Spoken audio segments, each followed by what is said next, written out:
দোস্ত, শেখ হাসিনা বর্তমানে ভারতে আছেন, তাকে দেশে ফেরানো হবে কিনা এমন প্রশ্নে ইউনূস বলেন, কেন হবে না? শেখ হাসিনা যদি অপরাধ করে থাকেন তাহলে তার বিচার হবে।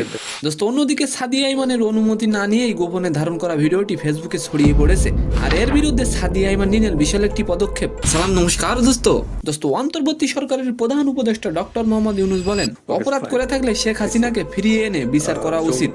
জাতিসংঘের সাধারণ পরিষদের অধিবেশনে যোগ দিতে তিনি এখন বর্তমানে যুক্তরাষ্ট্র আছেন। দোস্ত, 5ই আগস্ট 2024 গণ আন্দোলনের মুখে পড়ে শেখ হাসিনা দেশ ত্যাগ করে ভারতে পালিয়ে যান। পরে 8ই আগস্ট ডক্টর ইউনূসের নেতৃত্বে অন্তর্বর্তী সরকার গঠিত হয়। দোস্ত, মূলত হাসিনা ক্ষমতায় থাকাকালে নানা ধরনের গুম খুনের সাথেও জড়িত ছিলেন তিনি। তারপর ছাত্র আন্দোলনে তার নির্দেশে অনেক ছাত্রছাত্রীকে নির্মমভাবে হত্যা করা হয়, ফলে তার নামে অনেকগুলো মামলা দায়ের করা হয়েছে।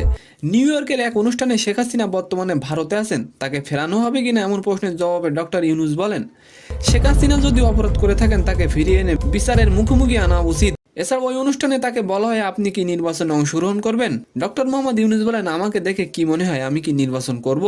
দোস্ত, অন্যদিকে সাদিয়া ইমানের অনুমতি না নিয়ে এক সাংবাদিক গোপনের ভিডিও ধারণ করে, সেই ভিডিও বর্তমানে এখন সোশ্যাল মিডিয়ায় ভাইরাল। যে ভিডিওটিতে অভিনেত্রীকে বিব্রতকর পরিস্থিতির মুখে ফেলেছে। আর এবার সাদিয়া ইমান এক ফেসবুক স্ট্যাটাসে সেই সাংবাদিকের নাম প্রকাশ করে বিচার চেয়েছেন। পোস্টে আইমান বলেন, ওই সংবাদপত্রের একজন কর্মী আমার ইন্টারভিউ দেওয়ার সময় গোপনে আমার ভিডিও ধারণ করেছে। আমি চাই আপনারা এই সুষ্ঠু বিচার করুন। তো সম্মানিত দর্শক, আজকের ভিডিওটি কেমন লাগলো অবশ্যই কমেন্ট বক্সে জানাবেন। আর ভিডিওটি যদি ভালো লাগে অবশ্যই একটি লাইক দিয়ে আমাদের চ্যানেলটিকে সাবস্ক্রাইব করে দিবেন। ধন্যবাদ।